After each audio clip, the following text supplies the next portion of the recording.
Gente, boa noite, boa noite. Estamos começando mais uma live a respeito. O tema é diversidade sexual e afetiva. Né? A doutora Esther, doutoranda em filosofia, vai nos prestigiar com algumas falas super importantes. Vamos ter que verificar se ela consegue entrar. Vamos ver aqui se eu mando um convitinho para ela, será que ela aceita? Nós estamos apanhando aqui, mas com certeza já convidei. Oi, Miri, Renata. Vamos lá. Oi, Rosana, que delícia. Paloma. A Esther parece que entrou. Ótimo. Vamos lá. Certo, coisa boa. A Esther está entrando. É uma questão. Ah, entrou! Coisa boa, Esther. Seja bem-vinda mais uma vez.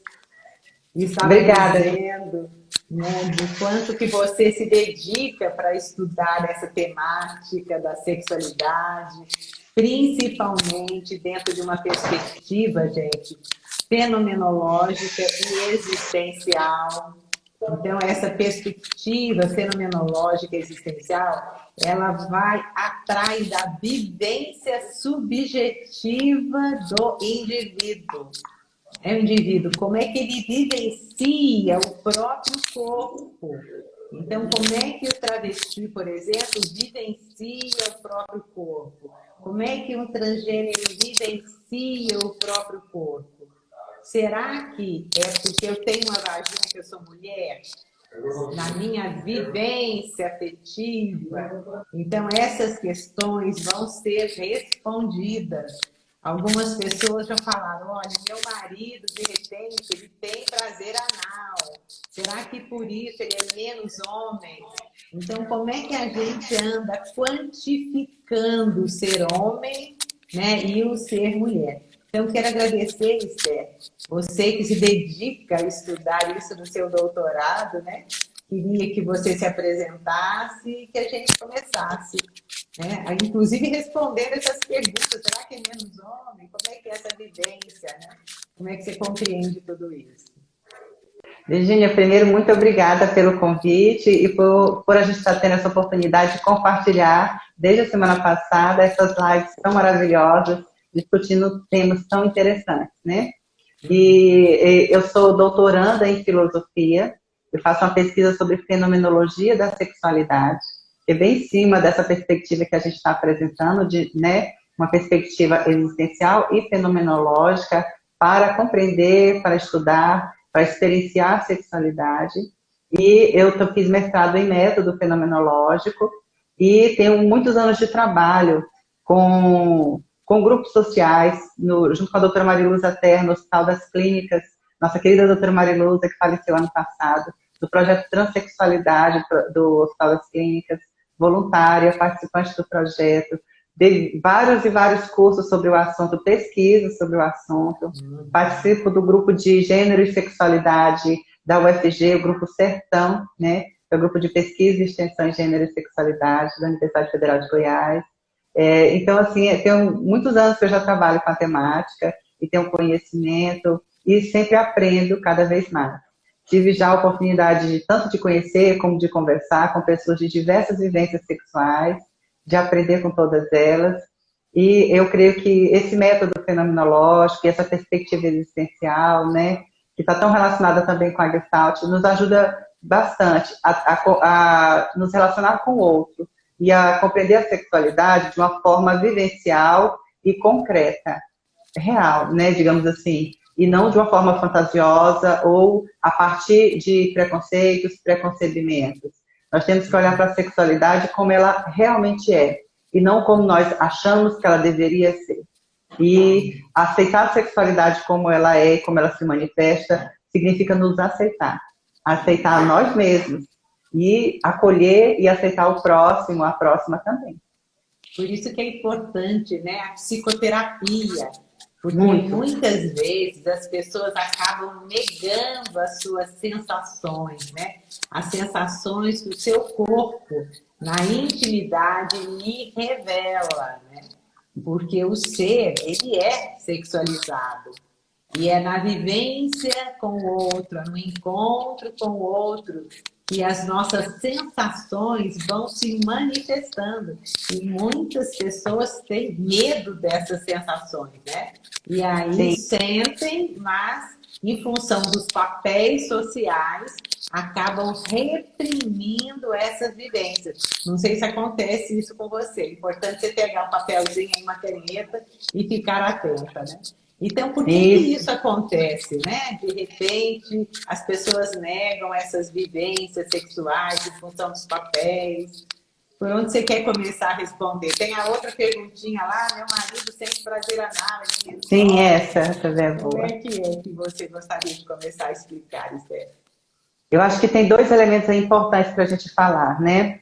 Você já citou primeiro, tem a vivência sexual da pessoa, e existe a forma que, diferente da vivência sexual da pessoa, que é algo muito íntimo, que é muito pessoal, que ela percebe no contato com o outro, mas muitas vezes ela guarda para si. Isso é a vivência sexual. Outra coisa é como ela expressa essa vivência socialmente, como ela demonstra a sua vivência sexual socialmente. Muitas vezes, uma pessoa bissexual e que tem relacionamento com uma mulher, vamos supor, um homem bissexual tem relacionamento com uma mulher, mas a esposa dele ou a namorada não sabe que ele é bissexual. Para ela, ele é heterossexual, né? Ela vê um homem se relacionando com a mulher, ela faz a leitura, a interpretação de que ele seria automaticamente heterossexual, né? No senso comum ali da relação. Mas a vivência do prazer dele é bissexual, só que ele não revela isso para ela.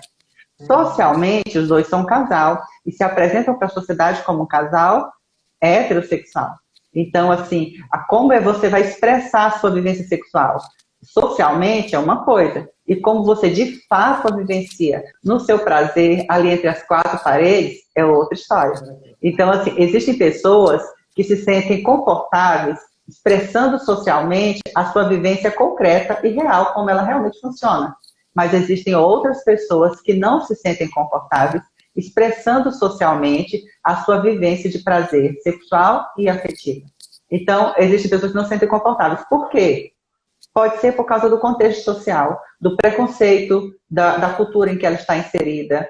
Pode ser por uma questão de bloqueio, de algum trauma que ela vivenciou. Então, tudo isso é muito delicado. Você tem, por exemplo, eu vi um relato da Laerte, aquela cartunista transgênera famosa. E a Laerte, num dos relatos dela, ela fala que ela tem uma amiga transgênera, mas que socialmente se apresenta como homem, com papel masculino, e é casada, e essa amiga, né, que se apresenta como homem, é casado com uma mulher, já está fazendo hormonização, mas a esposa ainda não percebeu que está casado com uma pessoa feminina transgênera e entende como marido. E ele nunca conseguiu, ou ela, né, compartilhar isso com a esposa. Por que não consegue compartilhar isso com a esposa? E como e por que a esposa não está percebendo? E o que ela entende como marido, né, é uma pessoa transgênera feminina. O que acontece nessa relação? Por que não existe liberdade para que a relação seja sincera e verdadeira? Então, isso atrapalha muito os relacionamentos. A falta de confiança para você compartilhar com o seu companheiro, sua companheira, quem você realmente é. Como você realmente se sente sexual e afetivamente. Né? Isso complica muito o relacionamento afetivo das pessoas, né?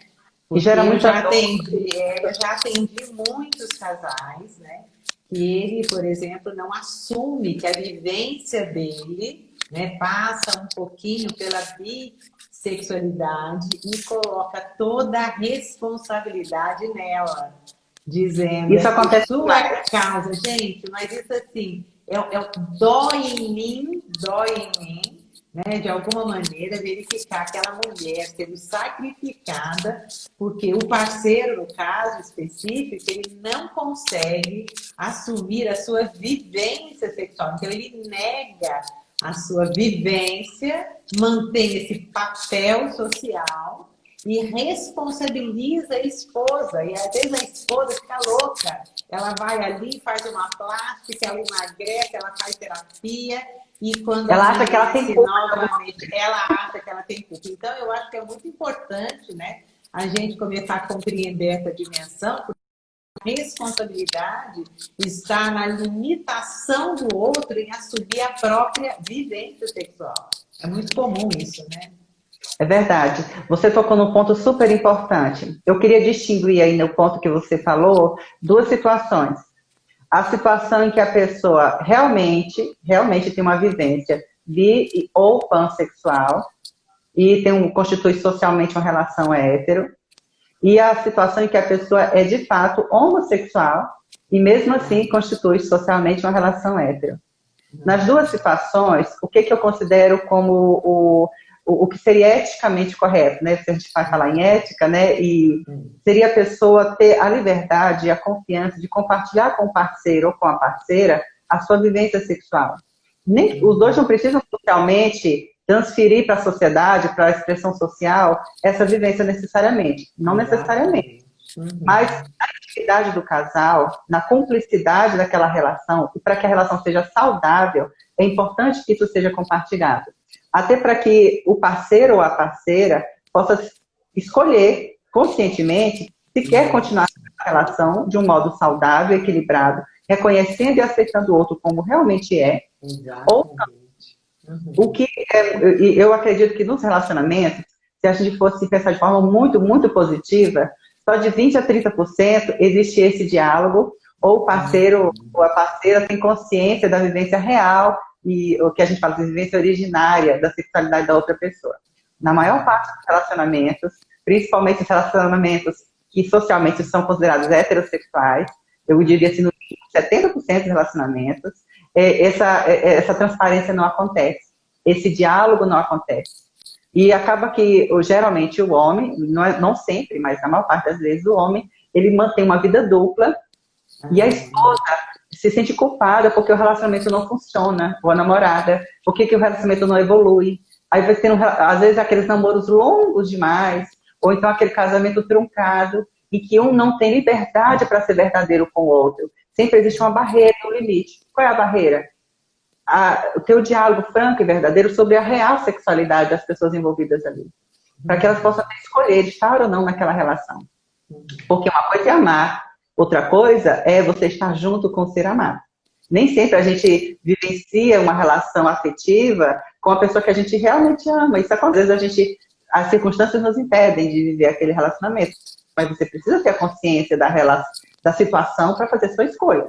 Então, o que acontece muito, eu vou falar uma coisa aqui que eu quero gravar um vídeo específico sobre isso. Sobre o que a gente chama de broderagem e sobre também o que nós chamamos e de como que a broderagem funciona dentro do sistema heteronormativo e do machismo, né?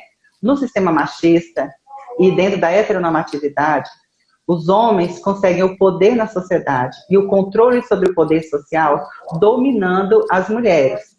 E, no caso, dentre os homens, aqueles que dominam seriam os heterossexuais, que também, para ter o poder, dominam os outros homens que não são heterossexuais, impondo às mulheres e aos demais homens não heterossexuais um padrão de comportamento heterossexual. A questão é que esse padrão imposto não é a heterossexualidade originária. Falando assim em termos leigos, a verdadeira. O padrão imposto é uma heterossexualidade compulsória. Uma heterossexualidade, digamos assim, artificial, estereotipada. Aquela heterossexualidade que o homem tem que provar que é macho, tem que provar que é homem, que ele cria toda uma estética e toda uma fantasia de heterossexualidade que não é para, de fato, demonstrar espontaneamente a sexualidade dele, mas é para provar para a sociedade e para o outro o seu status de poder. Então, o que acontece? Vários homens vivenciam essa heterossexualidade compulsória, que é uma heterossexualidade artificial. E ela, na verdade, é para manter o sistema de poder dos homens sobre as mulheres e de homens heterossexuais, né, compulsórios, sobre outros homossexuais que aceitam a sua sexualidade originária e vivenciam isso socialmente. Por isso que a nossa sociedade binária, E a mulher foi considerada frágil nesse processo histórico de opressão. Ah, quem é a mulher? Sexo frágil. A mulher ela só pode ser sensível e cuidar da beleza, ela não é racional, porque o racional é a característica masculina. O masculino foi associado apenas ao homem, o que é uma fantasia. Mas, para manter o sistema de poder da nossa sociedade machista e heteronormativa, eles mantêm essa estrutura de poder. Então, as mulheres não têm consciência que seus maridos ou companheiros não são, de fato, heterossexuais, elas acham que eles são. O prazer deles, na verdade, é bi, pansexual ou, às vezes, homoafetivo. E eles acabam mantendo relações paralelas, que não vêm à luz da sociedade, com outros homens, com outras pessoas. E essas esposas passam a vida inteira, às vezes, se culpabilizando pela questão. Vão descobrir isso já há muitos anos, ou até morrem sem saber. Não, e em terapia, né? E em terapia, de alguma maneira, buscando, né, a própria culpa. E é muito interessante, porque às vezes eu convido o marido a participar. Eu falo, olha, porque se de repente, gente, olha, vocês estão ouvindo aí, se alguma coisa não está funcionando bem na intimidade, a responsabilidade está exatamente no encontro dessas duas subjetividades. Então, a responsabilidade não é só de um, né? É como se a gente, ao se tocar, eu sou vermelhinha, você é branquinha, a gente vira cor de rosa. Então, a gente acaba dissolvendo um pouco essa objetividade no encontro da subjetividade. E eu já tive vários maridos que, quando eu acessei, vamos conversar um pouquinho, né? Tá tendo alguma dificuldade no relacionamento? Eu já ouvi respostas assim: a sexualidade é minha, a senhora não tem nada a ver com isso, né? A senhora é terapeuta da minha mulher, não vem tocar na minha sexualidade. E aí a pessoa passa a vida inteira entre o drama de manter o papel social casada e não se realizar sexualmente, abrir mão dela, em função da dificuldade do outro de assumir a própria vivência, né? E tem homem que acha que porque tem pênis, tem que ser homem, né? Como é que é isso? Se não tiver, não é. Né? Quais são essas diversas formas de viver essa sexualidade? Talvez você dizendo, as pessoas possam se encontrar, né? Embora o conceito, ele não abarca a experiência, né? Quais são as diversas formas de viver a sexualidade? Esses dois pontos que você tocou são muito importantes. O exemplo que eu dei, eu não estou falando daquelas pessoas que são homossexuais e assumem isso socialmente. Eu falei daquelas pessoas que vivem uma vida dupla, né? E aí você fala assim, será que a culpa disso, vamos falar de culpa, né? Que é um conceito cristão, judaico, né? A culpa disso é só do homem? Não, eles, principalmente assim, esse sistema favorece aos homens. Mas na verdade, eles também servem, esse sistema serve para oprimir os homens dentro da sua sexualidade. Acaba oprimindo primeiro, também, né? Oprime o homem, ao mesmo tempo que oprime a mulher, que é a principal vítima do processo, que é a principal vítima, porque além dela não ter consciência da sexualidade do outro, e ela vai se culpabilizar pelo processo, ele ao menos tem consciência, né? Mas ele também é vítima da cultura heteronormativa e da cultura machista, porque ele não consegue vivenciar sua sexualidade em plenitude, e ele também se sente angustiado e oprimido, porque está vivendo uma vida ali dupla e não satisfatória para a maior parte dos homens. Alguns se acomodam nesse sistema até onde lhes favorece. Mas existem situações em que é forçoso e que é desagradável, né? Imagine você ter que se casar e viver uma vida inteira com uma pessoa, você não tem desejo pela pessoa, é muito triste. E você tocou no outro ponto, que é a diferença entre sexo e sexualidade, de fato, né? Orientação sexual e ontologia. Olha, vamos distinguir os conceitos. Geralmente, a maior parte dos pesquisadores consideram-se como sexo, nós já falamos disso na live passada. Sexo diz respeito à genitalidade, ao órgão genital. Vagina, o pênis, a vulva, falo, isso é o sexo. Gênero diz respeito à construção cultural e social de masculino e feminino. São conceitos distintos. Gênero é uma coisa, sexo é outra. O sexo, ele é atribuído pela natureza biológica, né? Lembrando que natureza e mesmo o sexo são conceitos. E quem cria o conceito é a subjetividade. A gente dá significado para as coisas, né? É o ser subjetivo consciente que dá significado. Isso também é uma construção. Então, assim, o sexo é biológico, enquanto que o gênero, ele é cultural e ele é histórico. O feminino e o masculino mudam com o tempo. Por exemplo, o que era um homem masculino no século XVII na Europa? O homem masculino no século XVII usava salto alto, roupas justas, cabelos longos e maquiagem no rosto. Isso era ser masculino. As mulheres não. Elas não podiam... Por quê? E os homens usavam salto alto por quê? Para aparentar a imponência. Os imperadores, os reis, os juízes.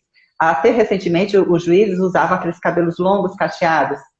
Características da época consideradas masculinas. Porque o que representa aquele cabelo longo e cacheado? A juba do leão, que é símbolo estético da realeza. Então, a maquiagem, para simbolizar que não era um servo, não trabalhava no sol quente, não tinha pele queimada. Então, a nobreza tinha pele clara, alva, por isso usava-se maquiagem. Então, isso tudo era símbolo do masculino. A mulher não tinha acesso ao poder na sociedade. Então, esses elementos simbólicos, estéticos do poder, não poderiam ser atribuídos à mulher. A mulher ficou lutando durante séculos para ter poder. Então, quando você chega no século XIX, 200 anos depois, como é que estão as mulheres da Europa? Em cima do salto, usando espartilho, torando a cintura para destacar a forma física, com maquiagem no rosto e fazendo penteados de até 2, 3 metros de altura com armação. Quando se montava um penteado daquele, para desmontar era dificílimo. Por isso que os pés direitos dos palácios teve que ser bem alto. A porta de entrada e todo o pé direito tinha que ser altíssimo para caber a pessoa, que tinha em média 1,70 m, mais 2 metros de cabelo, até 3 metros. Aquele cabelo ficava armado por até 2 ou 3 meses, chegava a dar rato. Então, assim, por que a mulher do século XIX tá fazendo todo esse esforço, carregando todo esse peso, usando aquele espartilho, fazendo uma armação de cabelo dessa altura, para quê? Em cima do salto alto. Ela está gritando que ela quer ter direito ao poder na sociedade, a participação política, econômica e social. Então, o feminino e o masculino se expressam através de elementos estéticos de poder. Isso é muito importante saber. Aí o que acontece? Com o passar do tempo foi mudando, os homens passaram a usar calças largas, cortaram o cabelo, né, ainda no século XIX, e a mulher do século XX, o que ela fez no início do século XX? Foi reivindicar o direito de usar calça, de cortar o cabelo. Por quê? De novo, em busca dos elementos estéticos do poder. Antes eram associados ao masculino, passaram para o feminino. Aí o masculino encontrou outros elementos estéticos do poder. E a mulher sempre em busca do poder. Então, o que é masculino numa época pode ser considerado feminino em outra época. O que é masculino num país pode ser considerado feminino no outro. Você pega, por exemplo, na Escócia, o kilt, né? Parece uma saia. Para eles, aquilo é masculino. Para nós, a saia já é um elemento feminino. Então, o masculino e o feminino mudam com o tempo e com a história. Um livro para falar disso, e algumas pessoas estão pedindo, você pode ler História da Sexualidade de Michel Foucault. Os 4 volumes da História da Sexualidade do Foucault. Vontade de Saber e todos os demais, né? Os volumes da História da Sexualidade. Ele publicou em Vida 3 e agora recentemente saiu o volume póstumo, volume 4 da História da Sexualidade. Bom, uma outra coisa que você, assim, fala. Não, falando dessa diferença aí, né, cultural, alguma pessoa que perguntou a respeito do... Talvez valesse a pena entrar no que é orientação sexual, orientação, né, afetiva e as diversas formas de viver a homossexualidade e a heterossexualidade. Alguém está perguntando aí do transgênero. Sim, eu vou entrar então no tema da diferença entre orientação sexual e orientação afetiva, tá bom? Primeiro, orientação sexual e orientação afetiva. Falamos na live passada. Quem está orientado? O ser da pessoa. A orientação sexual, ela está enraizada na dimensão ontológica. Ela não é ôntica, ou seja, ela não é cultural, ou seja, não é uma escolha da pessoa se mudar, entende? Ela está enraizada numa dimensão mais profunda, que não é uma escolha da pessoa. Ela vai perceber sua orientação sexual a partir do momento que ela se percebe existindo no mundo. Logo na primeira infância, ela vai começar a perceber sua orientação sexual. Não significa que ela já vai ter consciência racional da orientação, mas ela já vai sentir e ela já vai começar a perceber ela. E vai chegar um momento em que ela vai ter essa percepção. O que acontece? Quando a gente fala de orientação sexual, a gente está falando de orientação do desejo. Quando a gente fala de e orientação afetiva, a gente está falando do afeto. Então, quando a gente fala assim, uma pessoa pode... Eu conheço um rapaz da Palestina, eu vou só falar assim, sem citar nomes, claro, né? Ele tem afeto, a orientação afetiva dele é só por mulheres. Mas o desejo dele, a orientação sexual dele, é por homens e mulheres. Então, a orientação sexual dele é bissexual e a orientação afetiva dele é hétero. Isso é muito interessante. Ele é heteroafetivo e, ao mesmo tempo, ele é bissexual. A orientação sexual é bissexual e a orientação afetiva é hétero. Isso é muito interessante. Eu questionei muito ele sobre isso.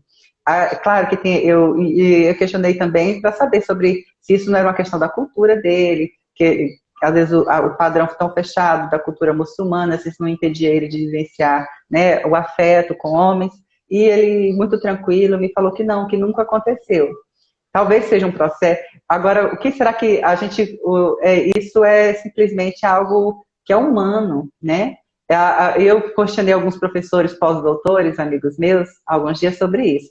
Quando a gente define a orientação, né, da pessoa, a gente define usando qual critério? O critério afetivo ou o critério sexual? Isso é importantíssimo, né? Qual é o critério? As pessoas confundem.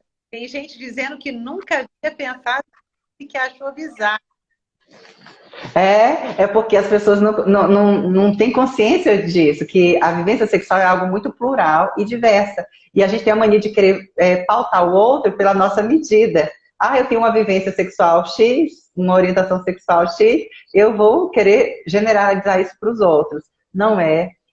Cada vivência sexual é única e a gente, no máximo, vai, digamos assim, pegando vivências semelhantes e dando nomes para aquilo, né, dando significação, mas que a vivência ela é única e ela é plural. Isso é uma realidade humana e sempre foi assim, né, independente da cultura e do tempo. E, assim, eu questionando esses amigos meus, pós-doutores, e conversando, a maioria da área da sociologia, que estuda gênero e sexualidade, da antropologia, e só um conseguiu me responder, sabe? E no nosso diálogo, a gente, assim, nós não estamos aqui impondo verdades, não, primeiro é importante dizer isso, mas a gente vai apresentar perspectivas de resposta. 3 perspectivas aqui podem ser válidas. A primeira, você pode sim definir a orientação da pessoa pelo aspecto sexual, ou seja, pelo desejo, por quem ela sente desejo. Você pode definir pelo aspecto sexual.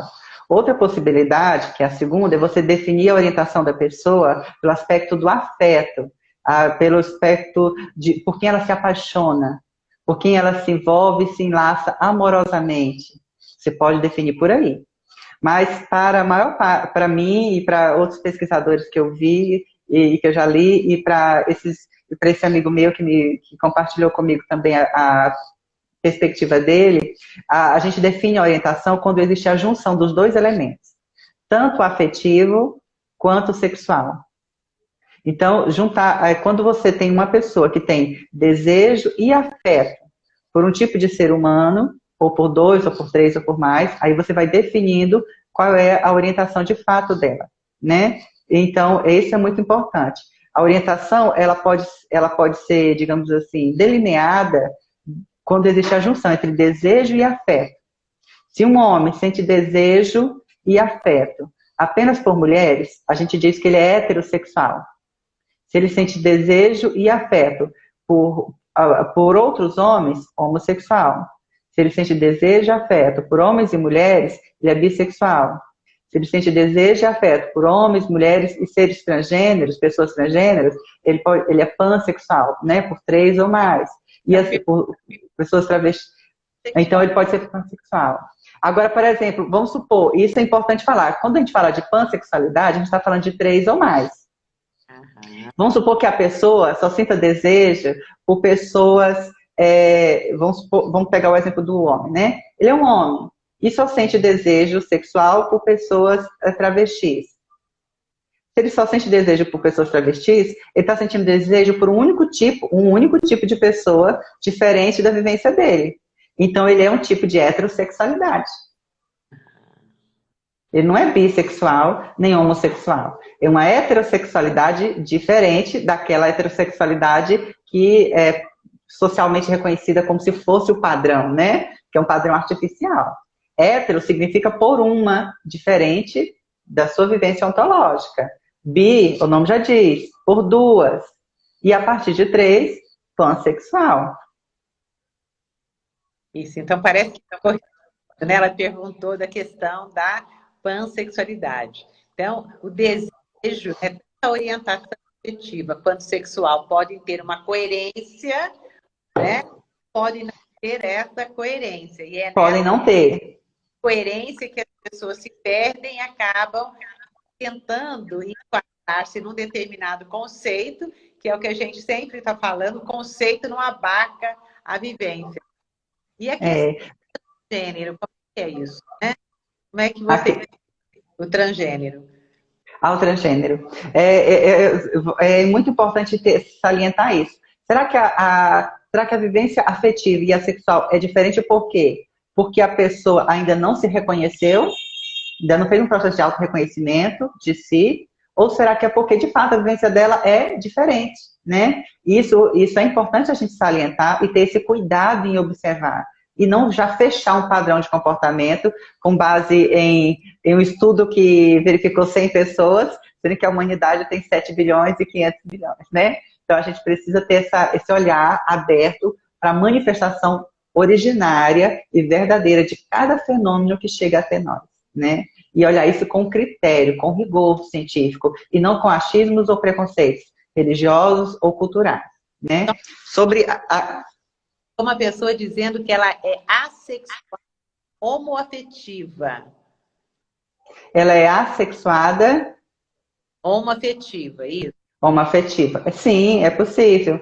A sexualidade significa que ela não sente desejo ou não pratica desejo sexual com outra pessoa. E a afetividade diz respeito ao afeto, ao amor, ao carinho, né? Essa cumplicidade afetiva da relação. E ela pode sim ter afeto por uma pessoa, né, com a mesma identidade de gênero dela, mas não sentir o desejo. E isso sim é possível, faz parte, porque existe uma diferença, como nós falamos, né, muito bem, esse exemplo é muito claro, entre afeto e desejo, orientação sexual e orientação afetiva. E isso tem que ser respeitado. Existem pessoas assexuadas que também não têm afeto por um parceiro, por uma parceira. Existem também, mas no caso dela não, né? É muito interessante. Vamos distinguir os dois tipos de vivências trans, que você tocou nesse assunto. Nós temos as pessoas trans que não têm incongruência de gênero e as pessoas trans que têm incongruência de gênero. Segundo a classificação do CID-11, publicado agora em agosto de 2019, né, que é o documento internacional para falar tanto das condições de saúde e das terapias de saúde, quanto para falar também de doenças e adoecimentos psíquicos. E é importante salientar que as vivências trans, a partir do CID-11, finalmente foram reconhecidas como uma vivência sexual humana normal.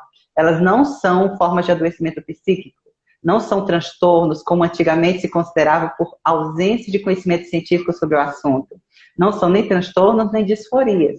A partir do CID-11, se reconheceu, depois de muitas pesquisas, de muito trabalho e de muita investigação, que é uma incongruência de gênero. Incongruência, essa é a palavra. Significa que o corpo físico da pessoa não é reconhecido pela subjetividade dela como correspondente da sua sexualidade. Nesse caso, uma mulher que se sente mulher, que é mulher, que tem o ser de mulher, a psique de mulher, pode nascer num corpo com um pênis. E ela olha para aquele pênis, para aquele corpo, e não se reconhece dentro daquele corpo. Porque ela sente que ela deveria expressar sua sexualidade através de um outro corpo, de outros órgãos. Porque, claro, todo ser neste mundo existe no mundo. E a forma do ser existir no mundo é através do seu corpo. Então, todo ser subjetivo não é só mente, razão, consciência etérea voando no espaço. Nós somos seres subjetivos encarnados dentro de um corpo e nós temos necessidade de expressar nossa sexualidade imanente dentro do nosso ser através do nosso corpo. Então, essa mulher, obviamente, não vai se reconhecer naquele corpo que tem um pênis, que tem um desenvolvimento hormonal da testosterona, e ela pode, porque ela tem um sofrimento profundo por conta daquilo, ela pode fazer um processo transexualizador. Nesse caso, a gente diz que aquela mulher está numa circunstância transexual.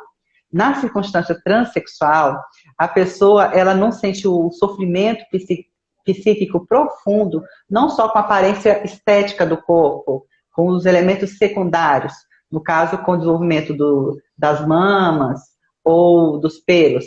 Ela tem um sofrimento em relação ao órgão genital também. Então, nesse sentido, a gente fala de circunstância transexual. E, alguém está falando da garota dinamarquesa, a Lili, né? A Lili Ellis. Então, é um exemplo. Ela foi uma das primeiras a fazer a cirurgia de redesignação, né? Antigamente chamava cirurgia de redesignação sexual. Pela nova norma do Conselho Federal de Medicina, se chama cirurgia de afirmação sexual. Afirmação sexual, porque a pessoa não está, porque a sexualidade dela ela já tinha. Era o corpo que estava diferente, incongruente. O errado não era a psique dela. A psique dela é sadia. O problema é que ela nasceu num corpo físico incongruente com a psique dela. Então a cirurgia se chama afirmação sexual agora. Tem muita gente que fala que é uma alma feminina, né? Eu não me reconheço nesse corpo masculino, que é desse pênis, me assusta, né? Minha alma é feminina, eu não me reconheço nesse corpo. E muitos não fazem a cirurgia também, né? Tem muitos porque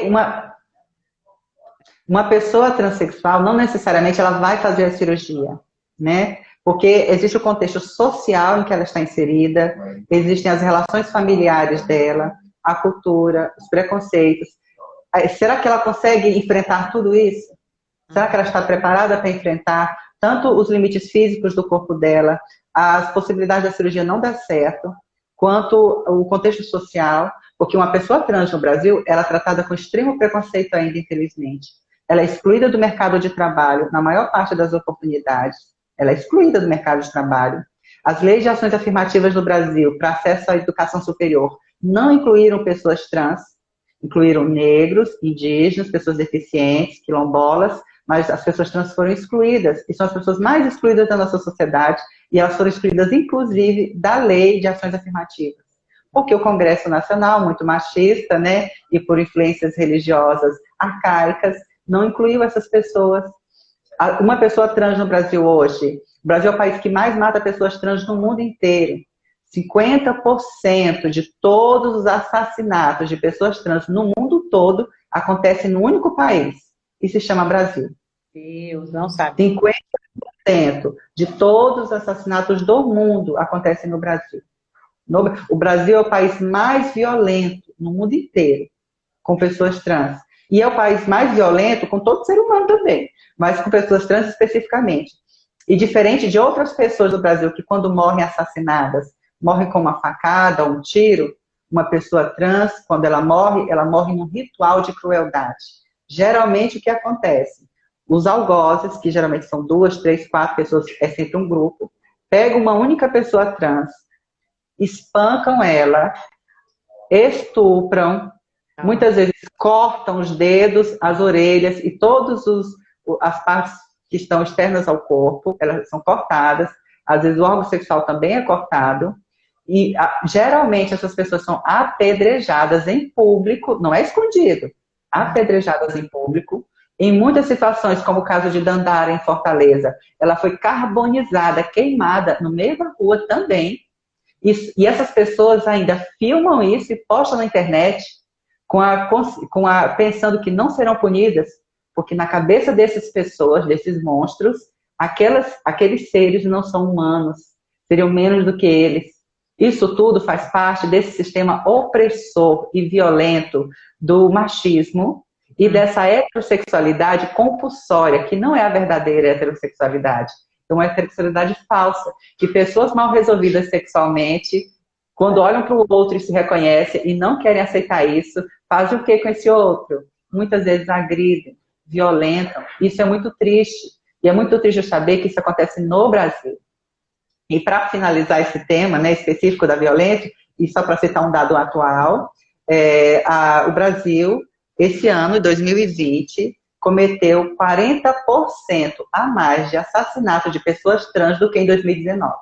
Se você comparar o primeiro semestre de 2019 com o primeiro semestre de 6 meses de 2020, o aumento de assassinato de pessoas trans foi 40%, com pandemia e isolamento social. Meu Deus, que loucura, que loucura. É um absurdo? É um absurdo. É uma triste realidade? É. Mas por que essa realidade existe? Porque algumas pessoas consideram que sua sexualidade é a única verdadeira, é a única que é válida, a única que é humana, e tratam o outro como se não fosse gente, como se não fosse ser humano. E, no fundo, é uma ignorância sobre a própria sexualidade. É exatamente, por isso que eu estava falando no início. Psicólogos não entendem, a gente não tem curso sobre sexualidade para isso, né? E a questão temos pouquíssimo tempo, né? Tá. Vamos diferenciar transgeneridade e travestilidade, né? E intersexualidade. São tantas. Então, transgeneridade, eu vou falar em termos genéricos aqui, porque para falar de forma bem específica, a gente precisa de um curso sobre isso, né? Numa especialização, na pós-graduação. Eu trabalho isso na Faculdade Delta, no curso de Sexologia lá e Sexualidade Humana, e a gente estava até conversando sobre o Instituto Suassuna também ofereceu um, né? Que é um tema muito amplo. Vamos lá, transgeneridade geralmente diz respeito a uma incongruência em relação aos aspectos secundários do corpo. Existem 3 tipos de, digamos assim, 3 formas principais de transgeneridade. A transgeneridade em relação aos elementos secundários do corpo, que é a mais tradicional, digamos assim. A pessoa nasce com um corpo, por exemplo, assim, um rapaz transgênero, que nasce num corpo feminino, né, significado como por feminino, com seios, né, com estrogênio. Mas por dentro se sente um rapaz transgênero. Então ele olha para aquele corpo e fala assim, eu não gosto dessas mamas. Então ele se incomoda com o elemento secundário do corpo, com a mama, por exemplo. Faz um processo, faz a mastectomia, retira as mamas. Toma o hormônio masculino, a testosterona, passa a ter barbas, pelos, ok. Mas o órgão genital não incomoda, como é no caso da transexualidade. Na transexualidade, o órgão genital é uma causa de sofrimento.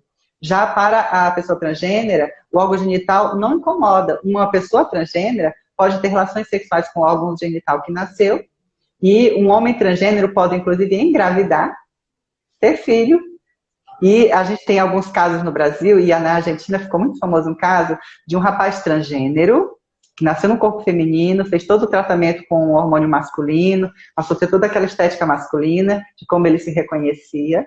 Por ele ser transgênero, a vagina não era um problema. E ele se casou com uma moça transgênera.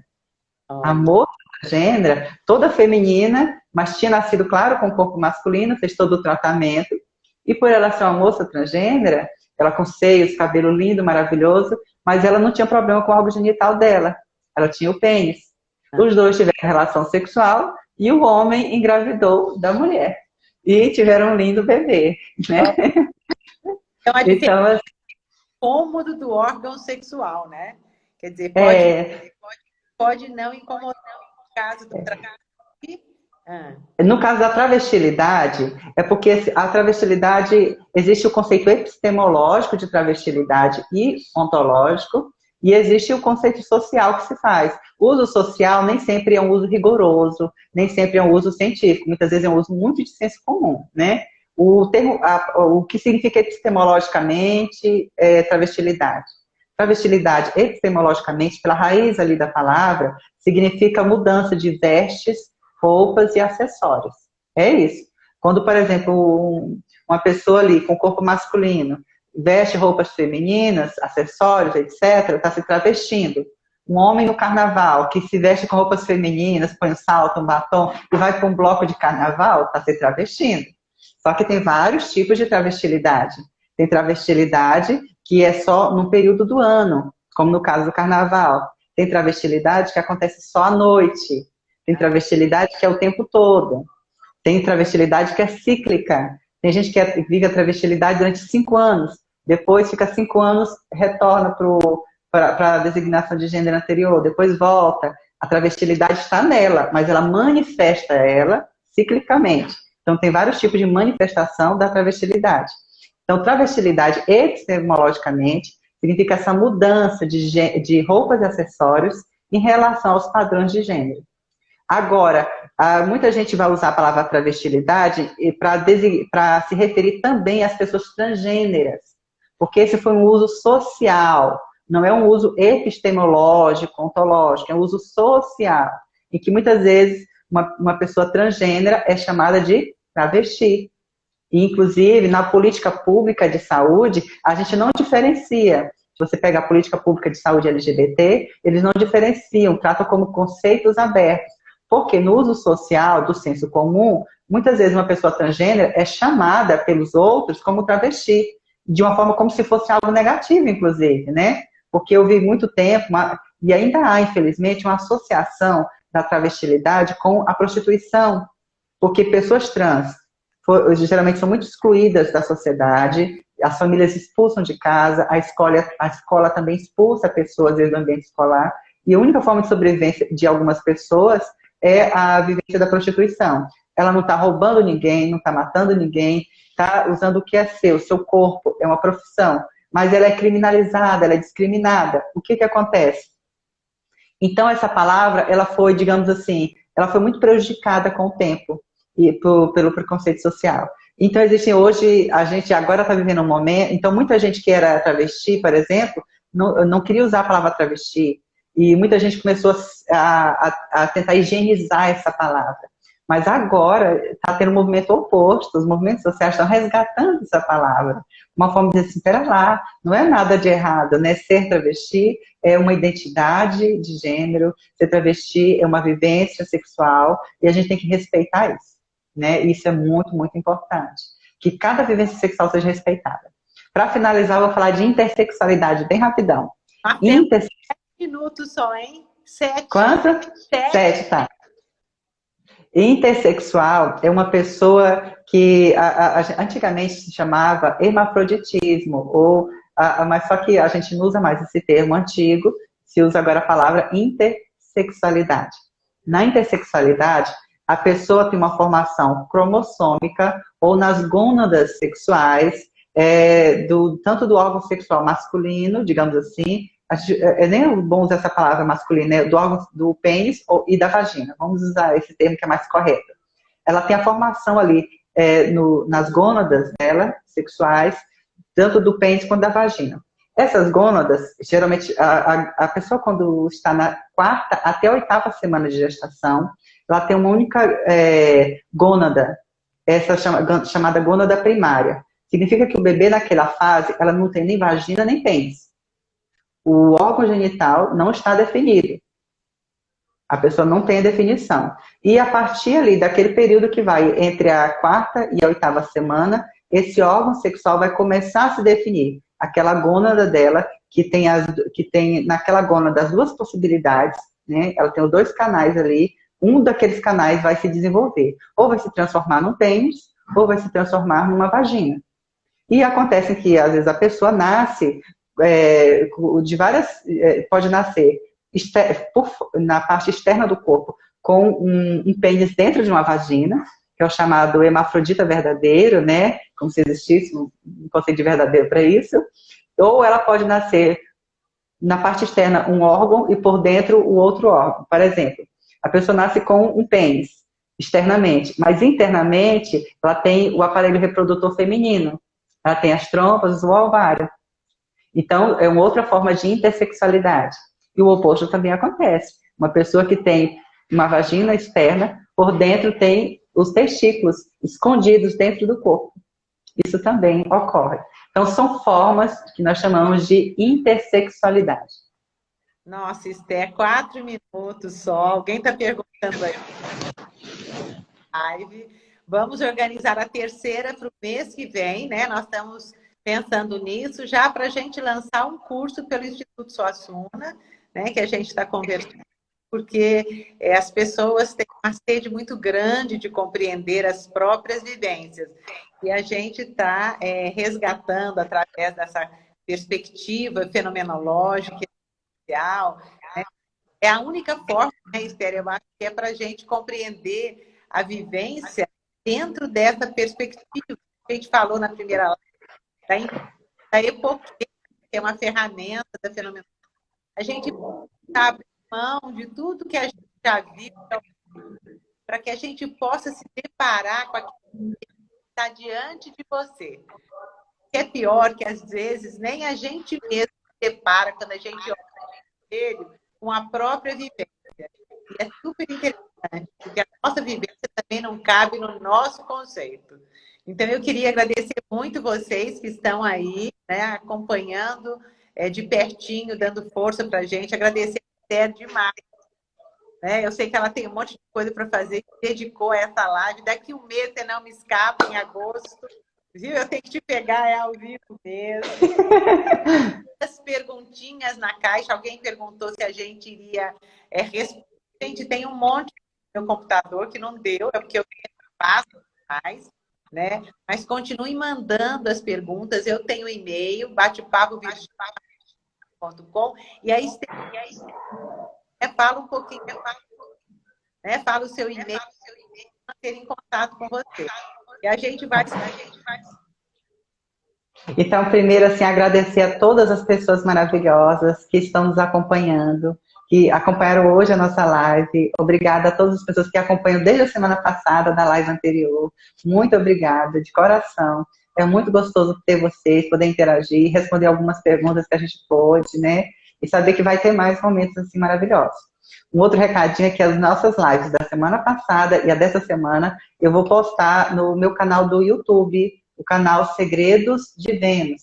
Segredos de Vênus. Esse canal vai estar até sábado, eu acho que já vai estar as 2 lives lá salvas, para vocês verem, reverem, assistirem quantas vezes quiserem, tá bom? Sim, a gente em agosto vai fazer uma nova live, né?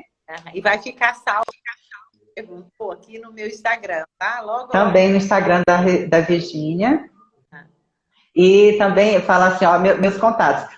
Pelo Instagram, vocês já sabem, é Esther9269. Esther9269. O e-mail para contato profissional é Esther Salles, do jeito que se pronuncia, um L só. Esther Salles, 2626, no caso, né? @gmail.com. Esther Salles, 26, @gmail.com. E no YouTube o canal é Segredos de Vênus. É um canal novo, ainda bem artesanal, mas que a gente está postando coisas bem interessantes, viu? E esse muito obrigada quem puder anotar para o pessoal ver, porque eu não posso anotar agora, pode anotar aí. E-mail estersalles26@gmail.com. O canal do Instagram, como o rapaz postou aí, né? Muito obrigada ao querido, é Esther9269. E no YouTube é os Segredos de Vênus, né? E é muito bom. Instituto Suassuna também, os cursos dela sobre sexualidade, os 2 módulos já estão no Instituto Suassuna, vocês poderiam dar um pulinho lá para conferir também, www.institutosuassuna.com. Obrigada, Isso. de coração, a conferir toda essa, né, esse arsenal de conhecimento que você nos ofereceu, e o agradecimento, a palavra obrigado também não cabe na vivência que eu estou tendo agora. Realmente o conceito e a palavra não abarca essa totalidade de emoções. Viu? Muito obrigada de coração, gente. Muito, muito obrigada. Se vocês gostarem, compartilhem a nossa live. Tá? Muito obrigada, Virgínia, a todos vocês. E vamos viver a nossa sexualidade de forma concreta, de forma real, como ela realmente se manifesta em nós e diante do outro. E acolher esse outro como ele realmente é, essa outra pessoa, respeitando uns aos outros, como seres de fato humanos, e não como imagens alegóricas, fantasiosas, que a gente inventa para poder construir relações de poder e para oprimir o próximo. Sejamos humanos verdadeiramente. Primeiro com a gente mesmo, amar o outro como a ti mesmo, né? Então vamos aí. Isso, amar o outro como a ti mesmo. Tem gente que não conhece nem o próprio corpo, né? Então vamos aproveitar. Tem gente que não sabe nem qual é a vivência sexual, né? Então, só órgão, né? Só para finalizar, então, lembrando que um homem heterossexual pode sim ter prazer anal, né? Como você tinha perguntado. E isso é aceitar o próprio corpo, isso não é um problema. Alguém tinha perguntado isso. E tem muitas pacientes minhas que também ficam muito abertas e, de alguma maneira, satisfazem, não encaram como homossexual. Mas eu acho que a ignorância faz, de repente, Virgínia, eu estou casada com um homossexual. Não, você está casada com um homem maravilhoso que se dispõe a explorar seu corpo nas diversas formas de vivência sexual. Eu fico pensando que ele é homem, né? O que é ser homem? Gente, beijo grande e até agora. Deus que viu. Até agosto. Beijo.